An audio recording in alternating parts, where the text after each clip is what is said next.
Est-ce qu'un saint peut rire aux éclats, plaisanter avec ses disciples et transformer la ville de Rome tout entière sans jamais perdre son sourire? La vie de saint Philippe Néri répond par un oui retentissant. Ce Florentin au cœur de feu est arrivé dans la ville éternelle comme un jeune homme sans fortune, mais il portait en lui un trésor qui allait changer à jamais le visage de l'Église. La certitude absolue que la sainteté et la joie ne peuvent pas seulement coexister, mais qu'elles sont destinées à se rencontrer.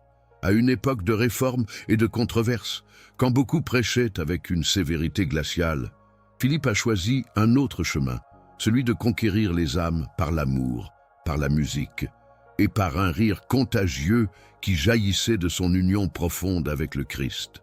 Son histoire n'est pas celle d'un ascète retiré au fond d'un désert. Non, c'est l'histoire d'un père spirituel qui parcourait les rues poussiéreuses de Rome, consolant les malades, instruisant les ignorants et rappelant à tous que le Seigneur ne cherche pas des visages amers, mais des cœurs totalement abandonnés. Chapitre 1. Les premières années. À Florence le 21 juillet 1515. Alors que Florence brillait de tout l'éclat de la Renaissance, Philippe naquit au sein d'une famille modeste, mais noble de cœur. Son père, Francesco Neri, était un notaire, un homme de loi aux mœurs droites qui gouvernait son foyer avec une justice toujours tempérée par l'affection. Sa mère, Lucrezia da Mosciano, a enveloppé ses premières années de tendresse et de dévotion, lui enseignant les prières qui allaient l'accompagner durant toute sa vie. Mais la joie de ses premiers jours s'est brisée bien trop tôt. Lucrezia s'éteignit alors que Philippe n'avait que 5 ans, laissant dans l'âme de l'enfant une blessure qui ne se refermerait jamais complètement, mais qui, avec le temps, se transformerait en une source de compassion infinie envers ceux qui souffrent. Francesco se remaria, et la Providence voulut que la belle-mère de Philippe, loin d'être la figure cruelle des contes de fées, soit une femme d'une immense bonté qui accueillit le petit garçon comme son propre fils. Dans ce foyer de rues pavées et de fenêtres donnant sur l'Arno, Philippe a grandi entouré de ses frères et sœurs, dans le tumulte caractéristique d'une ville qui était le berceau des artistes et des penseurs. Dès son plus jeune âge, il montrait une disposition joyeuse et sociable qui captivait tous ceux qui l'approchaient. Les voisins l'appelaient affectueusement Pipo le Bon, non seulement à cause de son nom, mais pour cette bonté naturelle qui coulait de lui comme l'eau d'une source. On ne l'a jamais vu maltraiter un autre enfant. Il ne gardait aucune rancœur. Et lorsqu'il jouait sur les places de Florence, son rire était toujours le plus cristallin de tous. Les dominicains du couvent de Saint-Marc ont exercé une influence majeure sur sa formation. Là, au milieu des fresques de Fra Angelico qui semblaient être des fenêtres ouvertes sur le paradis, Philippe commença à entrevoir qu'il existe une beauté bien plus haute que celle des peintures et des sculptures. La beauté d'une âme éperdument amoureuse de Dieu. Les frères remarquèrent chez ce garçon quelque chose de spécial, une pureté qui n'était pas de l'ignorance, mais un choix conscient du bien. Ils lui enseignèrent les saintes écritures, les écrits des pères de l'Église, et surtout, ils lui transmirent l'amour de la vérité, celle que l'on ne cherche pas pour s'enorgueillir, mais pour servir. Philippe apprit que la sagesse sans la charité n'est qu'une cymbale qui résonne, un bruit sans musique, une lettre sans esprit. Mais l'adolescence allait apporter son lot de dilemmes. Son père, inquiet pour l'avenir matériel du jeune homme, l'envoya à San Germano, près du mont Cassin, où un oncle sans enfant, Romolo, possédait un commerce prospère. L'idée était claire. Philippe hériterait de la fortune et vivrait confortablement jusqu'à la fin de ses jours. Pendant des mois, il travailla dans ce commerce. Il apprit les comptes et les transactions, accomplissant ses devoirs avec diligence.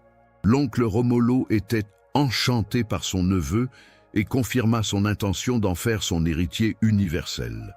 Tout était prêt pour une vie aisée, respectable et sécurisée. Pourtant, dans le cœur de Philippe résonnait une autre voix, un appel qui ne venait pas des livres de contes, mais d'en haut. Tout près de là se dressait l'imposante abbaye du Mont Cassin, et Philippe commença à s'y rendre fréquemment. Entre ces murs centenaires, devant le Saint-Sacrement, il comprit avec une clarté méridienne que Dieu ne le voulait pas commerçant, mais pêcheur d'âmes. La fortune promise perdit tout attrait. Une nuit, après avoir longuement prié, il prit la décision qui allait marquer son destin. Il renoncerait à l'héritage, abandonnerait le confort et partirait vers Rome, la cité des apôtres Pierre et Paul, sans autre bagage que sa foi et une confiance illimitée en la providence divine. Chapitre 2. L'appel de Rome. En 1533, à peine âgé de 18 ans, Philippe franchit les portes de Rome en portant avec lui la seule chose qui comptait vraiment, un cœur prêt à se laisser modeler par Dieu. La ville qui l'accueillit était loin d'être la capitale étincelante de la chrétienté que certains imaginaient. À peine 11 ans plus tôt, les troupes impériales l'avaient saccagé brutalement, laissant des cicatrices qui saignaient encore dans les bâtiments détruits et les âmes traumatisées. Dans les rues erraient des mendiants, des désespérés, et la corruption s'était infiltrée jusque dans les hautes sphères ecclésiastiques. Beaucoup de clercs semblaient plus intéressés par le pouvoir terrestre que par le salut des âmes. Mais Philippe, loin d'être scandalisé ou de s'enfuir, sentit que c'était précisément là, au milieu de ce chaos, que Dieu avait besoin de lui. La Providence lui offrit un logement chez Galeotto Caccia, un douanier florentin. En échange de cours de latin et d'éducation pour les 2 fils de Galeotto, Philippe reçut une modeste chambre dans le grenier, sous la lucarne, et le strict nécessaire pour subsister. Il ne demandait rien de plus. Cette cellule étroite devint son premier oratoire, l'endroit où il passait ses nuits en prière pendant que Rome dormait. Il vivait dans une austérité qui frôlait la pauvreté absolue, une paillasse pour lit, aucun ornement sur les murs à part un crucifix rudimentaire, des vêtements rapiécés encore et encore. Il mangeait le minimum vital, donnant souvent aux pauvres la meilleure part de sa ration. Les Caccia comprirent vite qu'ils n'avaient pas accueilli un simple précepteur, mais une âme déjà brûlante d'amour divin. Pendant la journée, il accomplissait sa tâche éducative avec soin, mais consacrait chaque minute de liberté à l'étude de la philosophie et de la théologie. Il s'inscrivit à l'université de la Sapienza, puis au collège des Augustins, où il s'abreuva aux sources de saint Thomas d'Aquin et de saint Augustin. Son intelligence était remarquable, sa mémoire prodigieuse, et ses professeurs lui prédisaient un brillant avenir académique. Il aurait pu obtenir des doctorats, des chaires prestigieuses, une reconnaissance intellectuelle mondiale. Mais Philippe pressentait que Dieu ne l'appelait pas à la spéculation abstraite, mais à la charité concrète. Non pas aux disputes d'école, mais à la rencontre directe avec le Christ dans les pauvres. Après 3 ans d'études intenses, une nuit, il décida de vendre tous ses livres de prix, ne gardant que les saintes écritures et quelques écrits des saints pour se donner entièrement à sa mission. Ce geste symbolisait un dépouillement radical. Philippe avait enfin compris que la véritable sagesse ne s'apprend pas seulement avec l'intellect, mais avec un cœur qui aime profondément. C'est alors que commença l'étape la plus secrète et peut-être la plus intense de toute sa vie. La nuit, il parcourait les rues de Rome en priant, effectuant de longues pèlerinages vers les 7 basiliques majeures qui duraient jusqu'à l'aube. Les catacombes de Saint-Sébastien devinrent son refuge de prédilection. Là, sous la terre, entouré des restes des premiers martyrs chrétiens, Philippe passait des heures entières à dialoguer avec Dieu dans une obscurité parfumée d'humidité et de sainteté.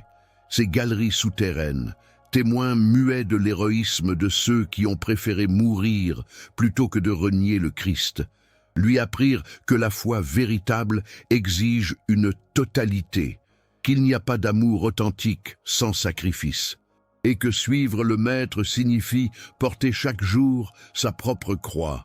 Dans le silence charnel des catacombes, Philippe forgea son esprit avec la trempe des anciens confesseurs de la foi. Pourtant, son zèle apostolique ne s'arrêtait pas à la prière solitaire. Durant le jour, il partait à la recherche des jeunes oisifs qui erraient sur les places et les marchés, particulièrement sur la place Navone et aux abords du Panthéon, avec une patience infinie. Il engageait la conversation, d'abord sur des sujets triviaux, puis, avec une astuce surnaturelle, il dirigeait le dialogue vers les questions de l'âme. « Eh bien, mon frère, quand commencerons-nous à faire le bien ?» demandait-il avec ce sourire irrésistible qui semblait éclairer son visage. Beaucoup de jeunes, livrés au vice, au jeu et à la dissipation, se retrouvaient soudain à réfléchir au sens de leur vie, à la mort, à l'éternité. Philippe ne condamnait jamais, il ne faisait pas de sermons durcis, il aimait, tout simplement, et cet amour désarmait les défenses les plus solides. Peu à peu, il réunit autour de lui un groupe de disciples qui le suivaient, attirés non pas par son érudition, mais par quelque chose de bien plus rare, l'authenticité absolue de celui qui vit exactement ce qu'il prêche. Chapitre 3. Entre les livres et les pauvres. Les années passèrent et Philippe devint une figure familière dans les rues romaines. Il possédait ce don rarissime d'être dans le monde sans être du monde, de se mêler à toutes les classes sociales sans se tacher de leurs vices, de connaître la misère humaine sans jamais sombrer dans le cynisme. Sa chambre, dans la maison de la famille Caccia, conservait une nudité franciscaine, mais son cœur, lui, était devenu immense, incapable d'héberger les peines et les joies de la moitié de Rome.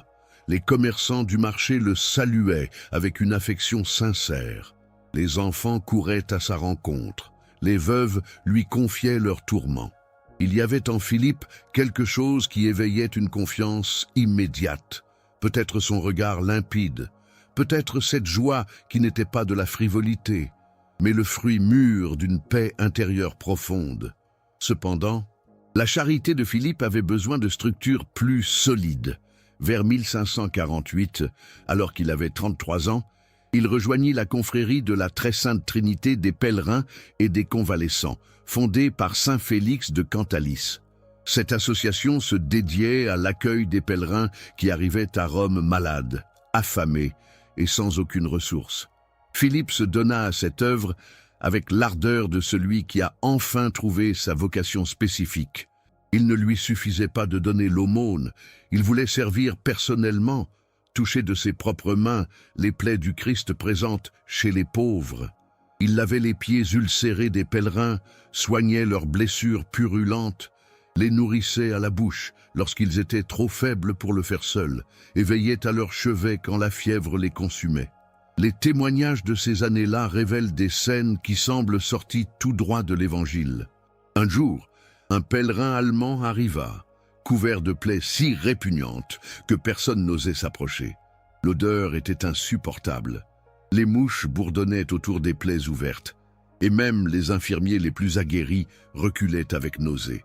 Philippe s'approcha sans hésiter, s'agenouillant devant cet homme qui ressemblait plus à un cadavre ambulant qu'à un être vivant. Avec une délicatesse infinie, il lava chaque plaie, appliqua des onguents, changea les bandages. Et tandis qu'il accomplissait ce travail qui aurait dégoûté n'importe qui, son visage resplendissait de joie. « Ne voyez-vous pas que c'est le Christ qui gît ici ?» disait-il à ceux qui s'en étonnaient. Pour Philippe, ce n'était pas une métaphore, c'était une réalité palpable. Dans ce corps brisé par la maladie, il reconnaissait véritablement le Seigneur crucifié. Mais sa charité n'était pas uniquement matérielle. Il comprenait que l'être humain ne vit pas seulement de pain, qu'à côté de la faim du corps existe la faim de l'âme. Et souvent, cette dernière est la plus terrible. Tout en soignant les blessures et en distribuant la nourriture, il conversait avec les pèlerins sur Dieu, sur le sens de la souffrance, sur l'espérance qui ne déçoit jamais.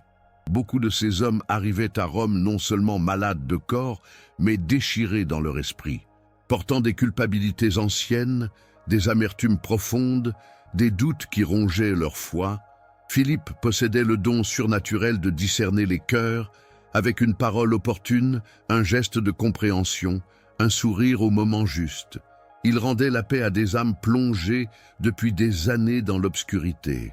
Il n'était pas rare qu'un pèlerin, entré à l'hospice comme un animal blessé, en ressorte quelques jours plus tard, non seulement guéri physiquement, mais transformé intérieurement, réconcilié avec Dieu et avec lui-même. La renommée de sa sainteté commença à se répandre, bien que Philippe fît tout son possible pour la cacher. Il repoussait les éloges par des plaisanteries, parfois même par des excentricités calculées pour que les gens le prennent pour un fou.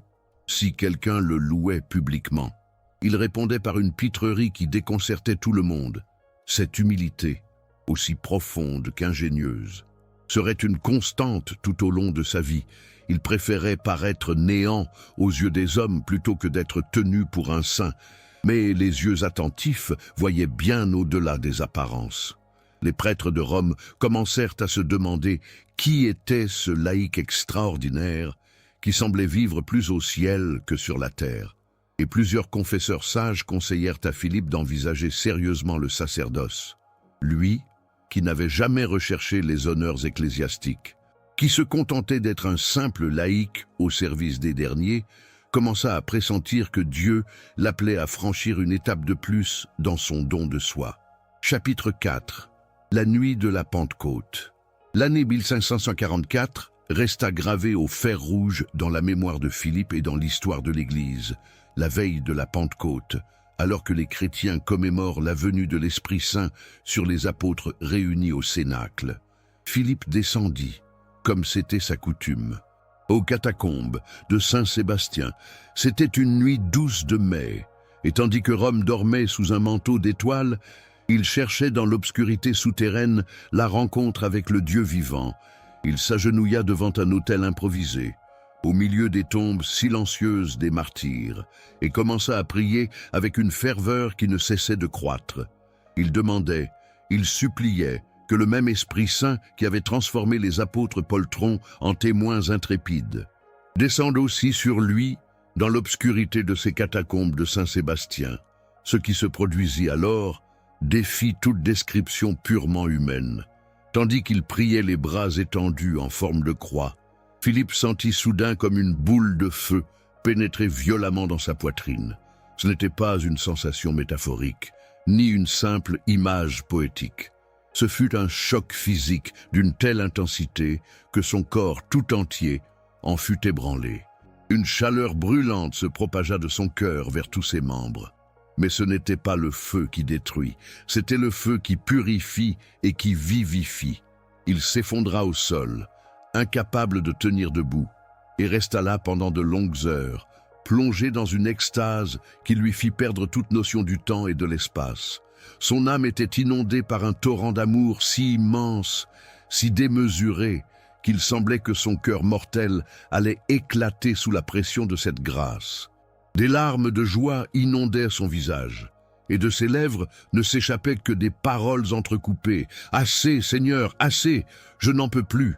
Lorsqu'il finit par retrouver un peu de sérénité et qu'il parvint à se relever, il remarqua quelque chose d'absolument extraordinaire. Sa poitrine battait avec une force et un rythme totalement anormaux, comme si son cœur avait grandi, comme s'il était devenu trop vaste pour sa cage thoracique. En palpant son côté gauche, il sentit distinctement une protubérance, une bosse qui n'existait pas auparavant. Ce phénomène physique allait l'accompagner durant toute sa vie. Des années plus tard, après sa mort, lorsque les médecins examinèrent son corps, ils découvrirent avec stupéfaction que 2 de ses côtes s'étaient courbées vers l'extérieur, formant un arc au-dessus du cœur, lequel était effectivement d'une taille prodigieuse. La science médicale ne trouva aucune explication naturelle. Cette déformation ne correspondait à aucune maladie connue. Et pourtant, Philippe avait vécu 80 ans avec une énergie stupéfiante, sans que ce cœur dilaté ne lui cause les souffrances habituelles des cardiaques. Mais au-delà du miracle physique, ce qui importait vraiment était la métamorphose spirituelle. Depuis cette nuit de Pentecôte personnelle, Philippe vivait des transports d'amour divin si puissants que son corps vacillait. Son cœur palpitait avec une telle violence que sa poitrine entière tremblait de manière visible, et il devait souvent desserrer ses vêtements ou s'allonger pour ne pas défaillir. Ces épisodes se produisaient surtout durant la Sainte Messe, au moment où il élevait l'hostie sacrée ou lorsqu'il communiait. Parfois, il devait interrompre la célébration, demander aux acolytes de le soutenir et attendre que passe cet ouragan d'amour qui menaçait d'arracher son âme de son corps. Ceux qui assistaient à ces scènes étaient saisis d'effroi et d'admiration. Ils voyaient le visage de Philippe se transfigurer, rayonner d'une lumière qui ne venait pas de ce monde, tandis que des larmes de pur bonheur coulaient sur ses joues. Cette expérience mystique fut le grand tournant de son existence. Philippe comprit qu'il avait été marqué du sceau de l'Esprit, équipé de dons surnaturels pour la mission que Dieu lui confiait.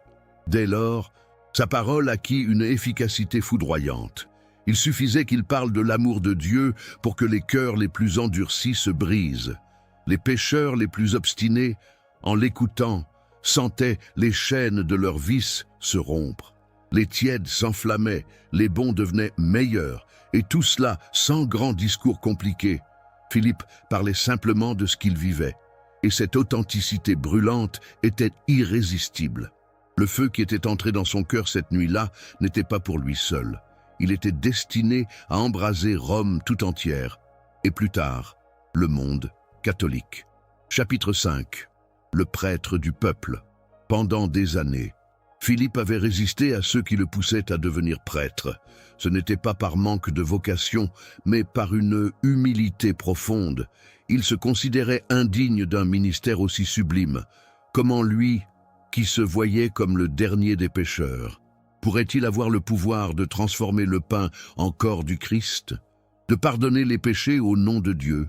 Cependant, son confesseur, le père Persiano Rosa, finit par lui faire comprendre que cette humilité même était le signe d'une vocation authentique et que résister à l'appel par fausse modestie pouvait être une forme subtile d'orgueil. Finalement, en l'an 1551, à l'âge de 36 ans, Philippe accepta l'ordination. La cérémonie fut simple, sans pompe, exactement comme il le souhaitait. Mais les assistants sentirent que l'Esprit descendait de manière visible sur cet homme qui vivait déjà comme un saint depuis si longtemps. Il s'installa aussitôt comme chapelain à l'église de Saint-Jérôme de la Charité, près du Campo de Fiori. Il y établit sa demeure permanente, choisissant encore une fois la chambre la plus pauvre et la plus petite, une simple lucarne, avec à peine assez de place pour un lit étroit. Un prie-dieu et quelques livres de piété, les murs nus, le sol de pierre froide, la fenêtre laissant entrer les rigueurs de l'hiver romain, tout témoignait d'un dépouillement total qui n'était pas une posture, mais une réalité vécue. Pourtant, cette cellule austère allait devenir le cœur battant d'une révolution spirituelle. C'est de là que Philippe allait lancer une forme d'apostolat qui renouvellerait le visage de l'Église. Sa méthode était révolutionnaire par sa simplicité. Chaque après-midi, après avoir passé des heures à confesser, il invitait un groupe de laïcs à se réunir dans une salle située au-dessus de la nef. Il ne convoquait pas seulement les dévots, mais précisément ceux qui étaient le plus loin de Dieu, des commerçants obsédés par l'argent, des jeunes perdus dans les plaisirs mondains, des artistes bohèmes, des fonctionnaires corrompus. Il commençait par des conversations informelles, des plaisanteries, des éclats de rire. Philippe possédait ce don rare de mettre n'importe qui à l'aise, de désarmer les défenses par sa gentillesse naturelle. Puis, petit à petit, il introduisait une lecture de la vie des saints ou des lettres de saint Paul. Il commentait les textes dans un langage simple, sans jargon théologique, en les appliquant à la vie quotidienne de ses auditeurs. Ensuite venaient les questions, les débats, les confidences. Mais l'élément le plus novateur était sans aucun doute la musique. Philippe pressentait ce que la psychologie moderne allait confirmer des siècles plus tard. La musique a le pouvoir d'ouvrir l'âme, de préparer le cœur à recevoir la vérité. Il demanda aux plus grands musiciens de Rome, dont le génial Palestrina, de composer des laudes spirituelles, des mélodies sacrées que le peuple pourrait chanter et mémoriser facilement. Ces réunions du soir se transformaient en expériences de beauté pure qui élevaient les esprits. Les hommes habitués aux tavernes et aux tripots se surprenaient à entonner des louanges à Dieu, les larmes aux yeux. La musique agissait comme une clé d'or, ouvrant des serrures rouillées par des années d'indifférence religieuse. Philippe Néri était en train d'inventer, sans le savoir, une nouvelle manière de parler au monde. Et à la fin, quand chaque âme était grande ouverte, et que les cœurs s'étaient enfin adoucis par la grâce, Philippe parlait du Christ.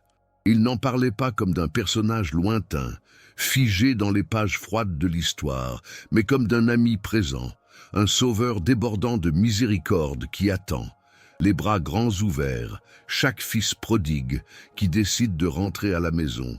Les fruits de cette approche ne se firent pas attendre.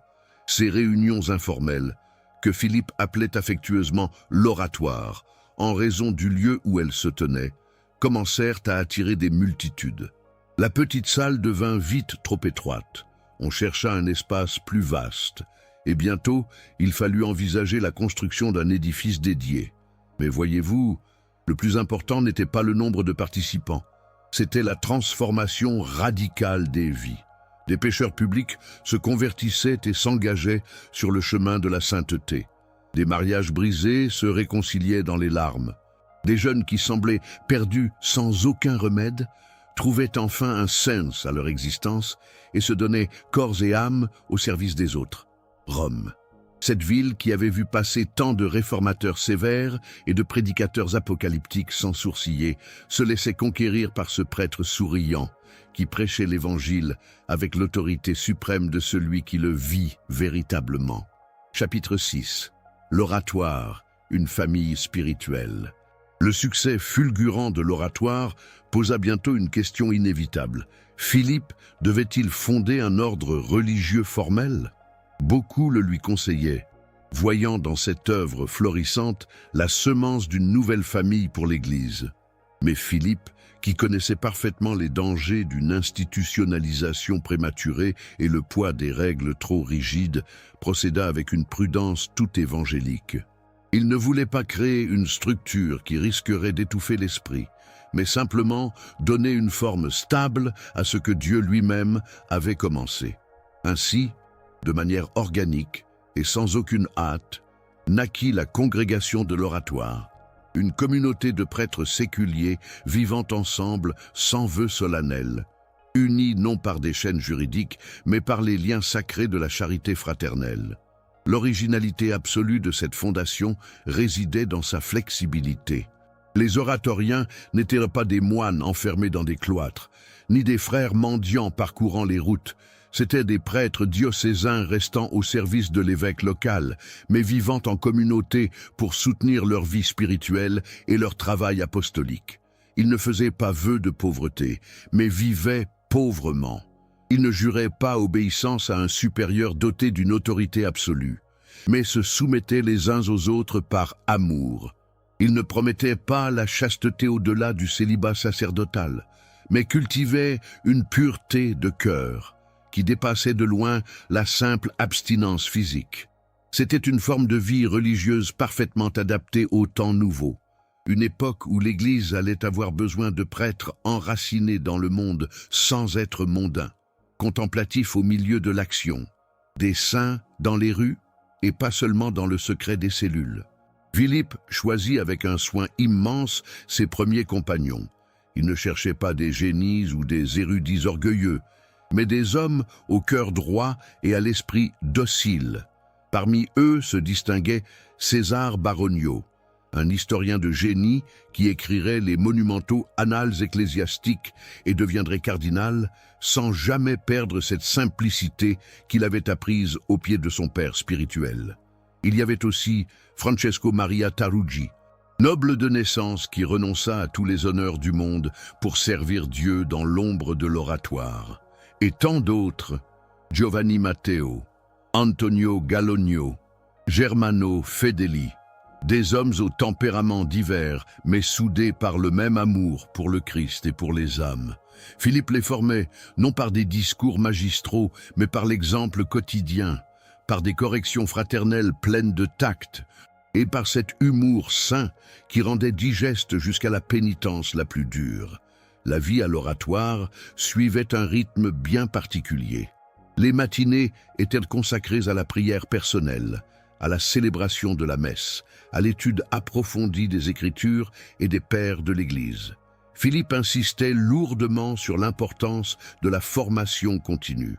Un prêtre ignorant, disait-il souvent, ne peut pas nourrir les brebis, il ne peut que les empoisonner avec son ignorance déguisée en doctrine. Les après-midi étaient réservés aux confessions, qui s'étiraient pendant des heures, car Philippe ne renvoyait jamais personne, accueillant le dernier pénitent avec la même patience infinie que le tout premier, et à la tombée de la nuit venait l'oratoire proprement dit, de la musique, des lectures spirituelles, des conversations passionnées sur les choses de Dieu. Tout cela sans horaire monastique rigide, sans cloche pour marquer chaque mouvement. La liberté était la marque distinctive, mais une liberté ordonnée à l'amour, et jamais au confort personnel. Le pape Grégoire XIII, grand admirateur de Philippe et de son œuvre, approuva formellement la congrégation en 1575. Il leur confia l'église de Santa Maria in Vallicella pour y établir leur siège. Le temple était alors en ruine, et Philippe entreprit sa reconstruction avec l'aide de bienfaiteurs qu'il conquérait, non en mendiant, mais simplement en étant qui il était, un saint si transparent que les gens désiraient participer à ses œuvres. La nouvelle église, qui allait devenir célèbre sous le nom de Chiesa Nuova, s'éleva splendide mais sans luxe excessif, belle comme doit l'être la maison de Dieu, mais jamais ostentatoire. Là, la congrégation de l'oratoire allait jeter des racines profondes, devenant un phare de spiritualité pour Rome et un modèle qui s'étendrait dans toute l'Italie et, avec le temps, dans le monde catholique tout entier. Philippe n'avait pas créé un ordre de plus parmi tant d'autres. Il avait créé une famille spirituelle qui répondait aux besoins urgents de l'Église en temps de réforme. Chapitre 7, le confesseur de Rome. S'il y a bien une activité qui a défini le ministère sacerdotal de Philippe Néri, c'est la confession. Pendant près de 40 ans, chaque jour, sans aucune exception, il restait assis dans son confessionnal, d'abord à Saint-Jérôme, puis à la Chiesa Nuova, depuis l'aube jusqu'à la nuit bien avancée. Les files de pénitents serpentaient dans la nef de l'église, sortaient sur la place, contournaient les coins de rue. Des gens de toutes conditions venaient s'agenouiller devant ce prêtre dont la renommée de sainteté et de discernement avait dépassé les murs de Rome. Des cardinaux et des mendiants, des courtisanes repenties et des religieuses ferventes, des soldats rudes et des érudits raffinés. Tous trouvaient en Philippe, non pas un juge sévère qui condamne, mais un Père miséricordieux qui comprend, qui guérit et qui relève. Sa méthode de confession était unique en son genre, à la différence d'autres confesseurs qui expédiaient les pénitents avec des absolutions mécaniques et des pénitences de routine. Philippe consacrait à chaque âme tout le temps nécessaire. Il écoutait avec une attention totale, posait des questions qui révélaient une capacité surnaturelle à lire dans les cœurs, allant bien au-delà des péchés confessés pour débusquer les racines cachées du mal. Souvent, il connaissait les fautes avant même que le pénitent ne les exprime. Un don de science infuse qui en laissait plus d'un bouleversé. Mais loin d'utiliser ce savoir pour humilier, il s'en servait pour consoler. « Je sais déjà ce que tu viens me dire, mon fils, et je sais aussi combien tu as lutté.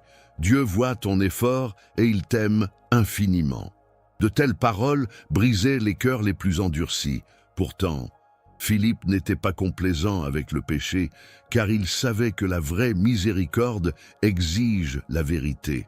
Philippe ne se contentait pas de pardonner, il guérissait les âmes par des pénitences sur mesure. Aux scrupuleux, il ordonnait d'aller se divertir sainement, pour qu'ils comprennent enfin que Dieu n'est pas un tyran cruel. Aux tièdes, il imposait des mortifications rigoureuses pour rallumer la flamme de leur ferveur. Et aux vaniteux, pour eux, il réservait des actes publiquement humiliants afin de terrasser leur orgueil. Imaginez la scène. Un noble de haut rang, bouffi de suffisance, reçut l'ordre de déambuler dans les rues de Rome avec son manteau mis à l'envers. Une grande dame, fière de sa beauté légendaire, dut marcher avec une cruche brisée posée en équilibre sur la tête. Ses pénitences pouvaient sembler être des folies, mais elles visaient droit au cœur du problème spirituel, brisant les chaînes de l'ego pour laisser place à la grâce. Les fruits de ces confessions étaient tout simplement prodigieux.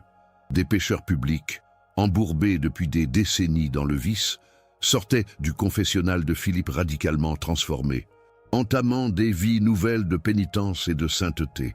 On raconte l'histoire d'une célèbre courtisane romaine, d'une beauté époustouflante et d'une richesse immense, qui avait entraîné d'innombrables hommes dans la luxure. Par défi et pour se moquer du saint, elle accepta de se confesser à lui.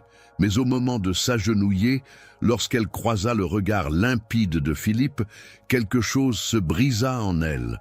Le prêtre ne lui fit aucun sermon moralisateur. Il ne la condamna pas. Il lui dit simplement, avec une douceur bouleversante, « Ma fille, tu es très belle, mais ton âme est plus belle encore, et le Christ la désire pour lui-même. » Cette femme pleura comme elle n'avait jamais pleuré, confessant entre deux sanglots des décennies d'égarement. Quand elle sortit de là, elle n'était plus la même femme. Elle vendit ses bijoux, ses robes de soie, distribua sa fortune aux pauvres et revêtit l'habit de pénitente pour passer le reste de ses jours à servir les malades. Des miracles invisibles comme celui-ci se multipliaient chaque jour. Philippe semblait détenir les clés de toutes les serrures de l'âme humaine. Son confessionnal était un laboratoire de merveilles, là où la miséricorde de Dieu, canalisée par cet instrument joyeux, opérait des transformations qu'aucune psychologie humaine ne pourrait expliquer. Toute la ville éternelle le savait. Si vous vouliez changer de vie, si vous cherchiez la paix pour votre conscience tourmentée, il fallait aller voir Philippe. Et lui, malgré cette réputation immense, restait aussi simple qu'au premier jour, attribuant tout le mérite à Dieu, convaincu qu'il n'était qu'un canal indigne par lequel coulait l'amour infini du Seigneur. Chapitre 8. Joie et pénitence. Il existe une image fausse de la sainteté, celle d'un visage austère, d'une parole grave et de jeûne perpétuel dans l'ombre. Saint Philippe Néri est venu pulvériser ce stéréotype avec le marteau de sa joie contagieuse. Personne ne riait autant que lui. Personne n'appréciait autant une bonne plaisanterie, un repas partagé entre amis ou la splendeur d'un coucher de soleil romain. Son rire était pur, spontané, totalement exempt de moquerie ou de méchanceté. Il riait à gorge déployée quand quelque chose l'amusait. Et ce rire possédait le pouvoir de dissiper les nuages de tristesse qui obscurcissaient tant d'âmes. Un chrétien joyeux est un bon chrétien, répétait-il sans cesse, convaincu que la mélancolie excessive ouvre les portes aux démons, tandis que la sainte joie les referme brutalement. Mais attention, cette joie n'était ni de la frivolité ni de l'insouciance. Elle jaillissait d'une source profonde, la certitude absolue d'être aimé de Dieu. Philippe mariait de façon admirable la pénitence la plus rigoureuse avec l'allégresse la plus débordante. Ses jeûnes étaient sévères, ses veilles interminables. Il portait secrètement un cilice de fer qui lacérait sa chair, dormait à peine 3 heures sur un grabat inconfortable, passait des nuits entières en prière sur le sol glacé de sa cellule. Pourtant, durant la journée, il apparaissait radieux, comme s'il s'était reposé sur le lit le plus douillet et qu'il avait goûté aux mets les plus exquis. Cette contradiction n'était qu'apparente. C'était en réalité la synthèse parfaite de la vie chrétienne. Philippe avait compris une vérité que beaucoup d'ascètes oublient. Dieu ne veut pas de victimes sombres, mais des enfants joyeux. La pénitence n'est pas une fin en soi, c'est un moyen de purifier le cœur pour le rendre capable d'un amour plus grand. Voilà pourquoi il mortifiait son corps en privé pour pouvoir irradier le bonheur en public. Sa joie n'était pas un masque masquant l'amertume, mais le débordement naturel d'une âme éperdument amoureuse de son Créateur. Il utilisait l'humour comme un instrument pédagogique magistral. Lorsqu'un de ses disciples devenait trop sérieux ou rigide, Philippe le soumettait à des épreuves déconcertantes. Il pouvait lui ordonner de sortir dans la rue avec un chapeau ridicule, ou de porter un chat dans ses bras lors de visites importantes. Au début, le disciple se rebellait, jugeant cela indigne d'un prêtre. Mais Philippe insistait avec une fermeté douce. Et quand le pauvre homme, rouge de honte, accomplissait cet ordre absurde, il découvrait quelque chose de libérateur. L'opinion des autres importe peu. Le ridicule ne tue pas. Et se soucier excessivement du « qu'en dira-t-on » est une forme d'esclavage. Par ses méthodes en apparence loufoques, Philippe enseignait l'humilité profonde et la liberté de l'esprit. Il employait aussi cette joie pour désarmer les âmes scrupuleuses, ces personnes tourmentées qui transforment la religion en un fardeau insupportable. Quand un pénitent arrivait, angoissé par des péchés imaginaires, Philippe pouvait lui dire « Va, achète-toi une friandise, mange-la lentement en savourant chaque bouchée, et reviens me voir. » Le scrupuleux obéissait, déconcerté. Et à son retour, Philippe demandait « As-tu aimé ce bonbon ?»« Oui, mon père. »« As-tu ressenti du plaisir en le mangeant ?»« Oui. »« Alors souviens-toi de ceci. Dieu t'a créé capable de savourer ce qui est bon et beau. Se réjouir des dons du Créateur n'est pas un péché, c'est de la gratitude. Cesse de voir des démons là où il n'y a que des bénédictions. » Des mots simples qui libéraient des êtres enchaînés depuis des années par de fausses peurs. Philippe savait qu'un Dieu mal compris produit des chrétiens névrosés, alors que le vrai Dieu, le Père, aimant révélé par le Christ, engendre des fils libres et heureux. Chapitre 9. Les dernières années. Le poids des ans ne diminua en rien la ferveur de Philippe. Au contraire, il la raffina comme le feu purifie l'or. À mesure que son corps vieillissait, son âme semblait rajeunir, devenant de plus en plus transparente à la lumière divine, même après avoir franchi le cap des 70 ans, alors que tant d'autres aspirent légitimement au repos et au silence des cloîtres. Notre Philippe, lui, ne s'arrêtait jamais. Chaque jour, sans exception, il continuait d'écouter les âmes au confessionnal, de prêcher avec ce feu qui le caractérisait, de conseiller les puissants et de visiter les plus misérables dans les quartiers sombres de Rome. Sa vitalité semblait défier toutes les lois de la nature, et ceux qui l'observaient de près savaient bien que cette résistance n'avait rien d'humain. C'était une assistance surnaturelle, pure et simple. Le Seigneur maintenait miraculeusement son serviteur debout, car l'Église de la Renaissance avait encore cruellement besoin de lui. Il y avait des cœurs que lui seul pouvait briser, des conversions que seule sa charité débordante pouvait sceller. Pourtant, les signes de la fin commencèrent à dessiner leur ombre sur son visage. Ce corps, qui avait supporté des décennies de pénitence rigoureuse et de nuits de veille dans les catacombes, criait enfin sa fatigue. Ses jambes le portaient à peine, et il devait désormais s'appuyer lourdement sur une canne pour parcourir la moindre distance. Monter les escaliers de la Chiesa Nuova était devenu un véritable calvaire, une ascension pénible ponctuée de sueurs froides et de halètements. Les médecins, inquiets, le suppliaient de garder le lit, de s'accorder un peu de répit, mais Philippe, avec ce sourire malicieux qui ne l'avait jamais quitté, leur répondait « Je me reposerai au ciel. Mes amis, pour l'instant, il y a des âmes à sauver. » Son visage s'était tellement aminci qu'il paraissait presque translucide, comme si le voile de la chair était devenu si ténu qu'il laissait transparaître la gloire intérieure de son âme.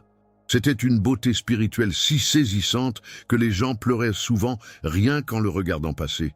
Durant les derniers mois de son pèlerinage terrestre, un désir ardent brûlait en lui, celui de partir enfin pour être avec le Christ.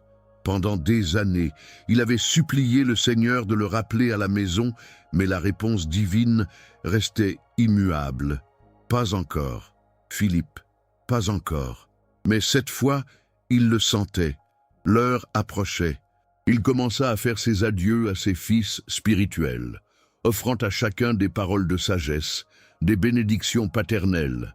des souvenirs qu'il chérirait comme des trésors sacrés. À certains, il confiait avec une certitude calme qu'il ne le reverrait plus ici-bas, avant d'ajouter dans un éclat de rire « Mais nous nous retrouverons là-haut, là où la fête ne finit jamais ». Il n'y avait en lui aucune trace de peur face à la mort, seulement l'anticipation joyeuse d'une rencontre tant attendue avec l'aimé, le 25 mai 1595, jour de la solennité du corps du Christ, la fête Dieu. Philippe se leva à l'aube comme il l'avait fait toute sa vie. Il célébra la messe avec une ferveur angélique, confessa pendant des heures, reçut des visiteurs et plaisanta avec ses compagnons de l'oratoire. Tout le monde remarqua qu'il était particulièrement radieux, plus joyeux que d'habitude, comme s'il portait en lui un secret merveilleux qu'il s'apprêtait à révéler. L'après-midi, il continua de bénir et de conseiller les foules qui se pressaient à sa porte. À la tombée de la nuit, il se retira dans sa cellule, prit un repas léger et pria les vêpres avec ses frères. Vers minuit, après avoir demandé la bénédiction de son supérieur, il s'allongea sur son humble grabat et ferma les yeux. Ses compagnons pensaient qu'il dormait d'un sommeil paisible. Mais lorsqu'ils vinrent le réveiller à l'aube du 26 mai, ils découvrirent qu'il avait remis son âme à Dieu, doucement, sans agonie, sans bruit, avec la même simplicité déconcertante avec laquelle il avait vécu. La nouvelle de son départ se répandit dans Rome comme une traînée de poudre. Des multitudes affluèrent vers la Chiesa Nuova pour vénérer ses restes. On y voyait des princes et des mendiants, des cardinaux et des pécheurs repentis, tous unis dans une même douleur. Voulant voir une dernière fois le visage de celui qui avait été un père pour tous, les témoins racontent que son corps dégageait un parfum céleste, une odeur de sainteté qui embaumait l'Église, et qu'il conservait une souplesse mystérieuse. Comme s'il ne faisait que dormir, les miracles se multiplièrent instantanément. Des malades guérissaient en touchant ses vêtements, des cœurs endurcis se brisaient devant son visage serein. Le pape Clément VIII, en apprenant la nouvelle, pleura comme un enfant et s'écria « Le saint est mort, notre Philippe est mort ». Il avait 80 ans, dont 60 passés à transformer Rome par la seule force de l'amour. Il fut canonisé en 1622 par le pape Grégoire XV, aux côtés de 4 autres géants, Ignace de Loyola, François-Xavier, Thérèse d'Avila et Isidore l'agriculteur. Mais pour le peuple, Philippe n'avait pas besoin de décret officiel. Il savait qu'il était saint depuis l'instant où ils avaient entendu son rire, reçu son accolade et goûté à sa charité sans mesure. Chapitre 10. Prière à Saint Philippe Néri. Ô glorieux Saint Philippe Néri, Père aimant des âmes et apôtre de la joie chrétienne, toi qui as su unir dans ta vie la sainteté la plus sublime à la simplicité la plus charmante, tourne tes yeux miséricordieux vers moi qui t'invoque avec une confiance totale, Saint Philippe. Toi qui jouis maintenant de la vision béatifique, toi qui contemples face à face ce Dieu Trinité pour lequel tu as soupiré chaque jour de ta vie, souviens-toi de moi dans mes besoins présents. Ici, vous pouvez confier votre intention particulière au Saint, mais surtout, obtiens-moi la grâce suprême de persévérer jusqu'au bout dans l'amour de Dieu. Accorde-moi de terminer ma course avec une âme pure, un cœur en paix, et l'espérance ferme de te rejoindre. Toi et tous les saints, dans la patrie céleste, et quand viendra ma dernière heure, assiste-moi par ton intercession puissante, afin que je puisse me remettre avec abandon entre les mains miséricordieuses du Père, tout comme tu l'as fait cette nuit du 25 mai, mourant doucement après avoir vécu saintement. Ô cher Saint Philippe, maître de la joie et apôtre infatigable de la miséricorde, je te confie ma vie entière. Guide-moi sur le chemin de la sainteté que tu as tracé. Enseigne-moi à vivre chaque instant avec intensité, à ne jamais perdre une occasion de faire le bien, à semer l'amour là où se trouve la haine, et à être un instrument de pax là où règne la discorde, et quand, au soir de ma vie, je me présenterai devant le tribunal divin, prie pour moi, afin que j'entende de la bouche du juge suprême ces paroles que tu as toi-même entendues.